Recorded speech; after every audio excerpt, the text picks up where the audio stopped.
Assalamualaikum, Shalom, Om Swastiastu, Namo Buddhaya.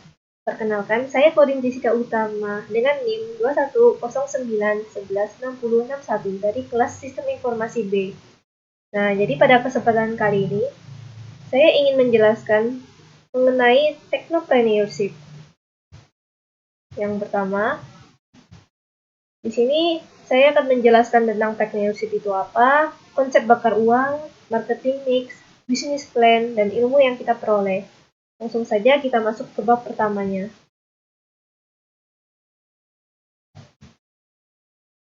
Nah, jadi apa sih itu technopreneurship? Kata technopreneurship ini yang merupakan gabungan dari teknologi dan entrepreneurship yang dapat disimpulkan sebagai proses pembentukan dan kolaborasi antara bidang usaha dan penerapan teknologi sebagai instrumen pendukung dan sebagai dasar dari usaha itu sendiri, baik dalam proses, sistem, pihak yang terlibat, maupun produk yang dihasilkan. Nah, untuk tujuannya sendiri, yang pertama ada memahami keterkaitan antara teknologi dan kewirausahaan. Yang kedua, mengembangkan keterampilan kewirausahaan yang diperlukan untuk memulai dan mengelola bisnis teknologi. Yang ketiga, menganalisis pasar dan kebutuhan konsumen yang belum terpenuhi. Yang keempat, untuk mengenal lingkungan startup dan ekosistem inovasi. Yang terakhir, ada memahami tantangan yang mungkin kita hadapi dalam mengembangkan bisnis teknologi, seperti ketidakpastian pasar, regulasi, keuangan, skalabilitas, dan lain-lain. Nah, jadi ini mengapa kita harus mempelajari technopreneurship sebelum membangun usaha di bidang teknologi. Berikut contoh implementasi dari technopreneurship. Yang pertama, misalnya pengembangan aplikasi mobile. Jadi seorang entrepreneur dalam bidang sistem informasi dapat mengembangkan aplikasi mobile yang memanfaatkan teknologi terkini seperti kecerdasan buatan AI atau Internet Things atau yang biasa disebut IoT. Terus solusi keamanan informasi. Technopreneur dalam sistem informasi dapat mengembangkan solusi keamanan informasi yang inovatif untuk melindungi data informasi sensitif perusahaan. Terus ada startup pemrosesan data. Nah, ini technopreneur dalam sistem informasi dapat membentuk startup yang berfokus kepada pemrosesan data dan analitik. Terus ada startup tentang e-learning. Nah, jadi dari sini technopreneur dalam sistem informasi membentuk startup di bidang e-learning yang menyediakan platform atau aplikasi untuk pendidikan jarak jauh. Terus ada pengembangan sistem manajemen penjualan. Di sini technopreneur dalam sistem informasi mengembangkan sistem manajemen penjualan yang integrasi dengan teknologi seperti e-commerce. Jadi pembayarannya digital atau analitik penjualan. Yang terakhir ada pengembangan platform pemetasan dan navigasi. Di sini technopreneur dalam sistem informasi dapat mengembangkan platform pemetasan dan navigasi yang inovatif menggunakan teknologi seperti augmented reality atau AR atau location based service. Nah, contoh-contoh ini merupakan bagian technopreneurship yang diterapkan dalam konteks sistem informasi untuk menciptakan solusi teknologi yang inovatif, meningkatkan efisiensi bisnis, dan memberikan nilai tambah dalam mengelola informasi dan teknologi. Kita masuk ke bab 2. Apa itu konsep bakar uang?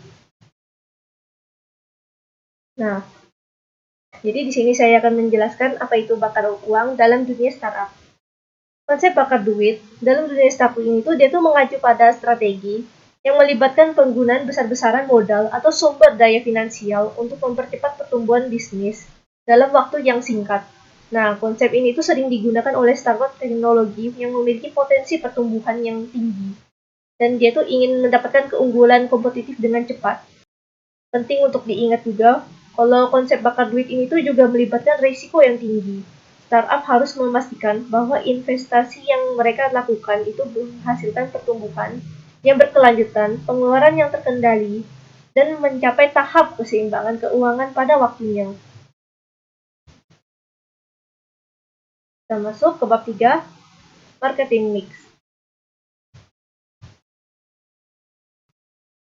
Jadi apa itu marketing mix? Marketing mix ini dia konsep yang digunakan untuk pemasaran yang merujuk pada kombinasi dari 4 elemen utama yang dikendalikan oleh perusahaan untuk mempromosikan produk atau layanan mereka kepada pasar. Nah, keempat elemen ini tuh biasa dikenal sebagai 4P, yaitu produk, price, place, dan promotion. Di marketing mix itu dia tuh membantu perusahaan dalam menciptakan strategi pemasaran yang efektif, menyelaraskan berbagai aspek yang berhubungan. Di sini tuh tujuan dari marketing mix. Pertama, untuk memahami dan memenuhi kebutuhan serta keinginan pelanggan dengan menyediakan produk atau layanan yang berkualitas, harga yang sesuai, distribusi yang mudah diakses, dan komunikasi yang efektif. Terus tujuan kedua, dia meningkatkan penjualan produk atau layanan perusahaan serta memperluas pangsa pasar. Yang ketiga, ada menciptakan diferensi dan bersaing yang membangun keunggulan bersaing. Yang terakhir, meningkatkan kepuasan pelanggan dengan menyediakan produk atau layanan yang sesuai dengan kebutuhan mereka, harga yang wajar, tempat pembelian yang mudah dijangkau, dan pesan promosi yang relevan. Selanjutnya, contoh implementasi di marketing mix. Yang pertama, produk. Di sebuah perusahaan teknologi mengembangkan smartphone baru yang memiliki fitur yang canggih, desainnya menarik. Nah, mereka tuh memperhatikan kebutuhan pelanggan dengan kualitas dan inovasi sehingga mereka tuh dapat menghasilkan produk yang memenuhi ekspektasi konsumen. Yang kedua ada harga. Nah, misalnya tuh kayak sebuah toko retail, dia tuh menerapkan harga yang kompetitif untuk produk mereka dengan mempertimbangkan biaya produksi, margin keuntungan, dan harga pesaing. Mereka juga dapat menggunakan strategi harga diskon atau promosi menarik, jadi biasa menarik pelanggan untuk meningkatkan penjualan. Terus ada tempat. Biasanya tuh kayak sebuah perusahaan makanan misalnya, yang cepat saji, dia tuh memilih lokasi yang strategis untuk membuka gerai mereka yang di pusat pembelanjaan atau daerah dengan lalu lintas yang tinggi. Jadi orang tuh banyak lalu lalang, terus dia lihat dan mereka kan bisa tertarik kayak gitu. Mereka juga menyediakan pilihan pengiriman makanan atau sistem pemesanan online untuk memudahkan pelanggan memperoleh produk mereka. Jadi kalau misalnya kita mau makan di sini, tapi lagi nggak bisa jalan, jadi kita bisa pesan secara online. Yang terakhir ada promosi. Sebuah perusahaan kosmetik misalnya, itu meluncurkan kampanye iklan yang kreatif melalui media cetak, media sosial, dan selebriti sebagai duta merek. Biasanya banyak kan itu di iklan-iklan. Nah, mereka juga memberikan diskon khusus, sampel gratis, atau program loyalitas untuk mendorong pembelian dan membangun kesetiaan pelanggan. Perlu diketahui contoh-contoh di atas itu menunjukkan implementasi praktis dan konsep marketing mix dengan mempertimbangkan setiap elemen 4P secara terintegrasi untuk mencapai tujuan pemasaran yang diinginkan. Kita masuk ke bab 4, Business Plan. Apa itu business plan? Business plan ini tuh dokumentasi tertulis yang menggambarkan rencana bisnis secara komprehensif. Ini dia tuh adalah strategi yang merinci tujuan, strategi, sasaran, dan taktik yang bisa kita lakukan oleh perusahaan untuk mencapai kesuksesan bisnis. Business plan itu dia mencakup analisis pasar, analisis kompetitor, strategi pemasaran, perencanaan keuangan, struktur organisasi, dan elemen penting lainnya yang relevan dengan organisasi bisnis.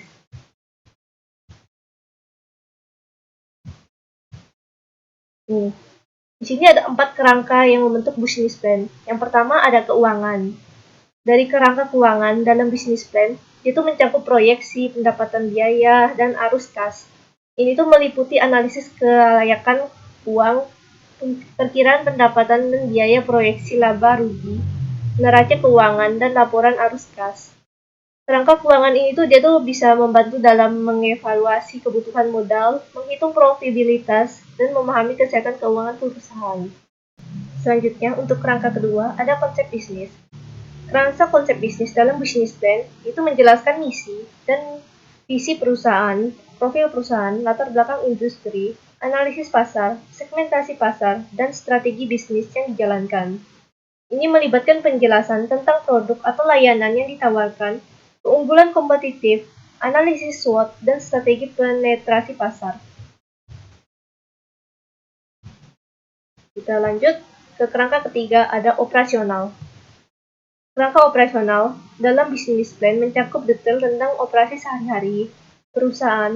Ini meliputi informasi tentang lokasi bisnis, infrastruktur, rantai pasokan, produksi atau penyediaan layanan, sumber daya manusia, manajemen risiko, dan rencana operasional. Di kerangka operasional ini tuh dia membantu dalam memahami bagaimana perusahaan menjalankan bisnisnya secara efisien. Terus kita masuk ke kerangka terakhir, marketing. Kerangka pemasaran dalam bisnis plan dia tuh kayak mencakup strategi pemasaran, penelitian pasar, segmentasi pasar, penempatan produk, promosi, dan strategi penetapan harga. Di kerangka pemasaran ini sendiri tuh dia membantu dalam merencanakan langkah-langkah untuk memasarkan produk atau layanan perusahaan dengan efektif kepada pelanggan target. Masuk ke manfaatnya. Yang pertama ada panduan strategis. Business plan memberikan panduan strategis yang jelas tentang langkah-langkah yang harus diambil oleh perusahaan untuk mencapai tujuan bisnis. Ini membantu dalam mengarahkan upaya, mengidentifikasi peluang dan tantangan, serta meminimalkan risiko. Yang selanjutnya, mendapatkan pembiayaan.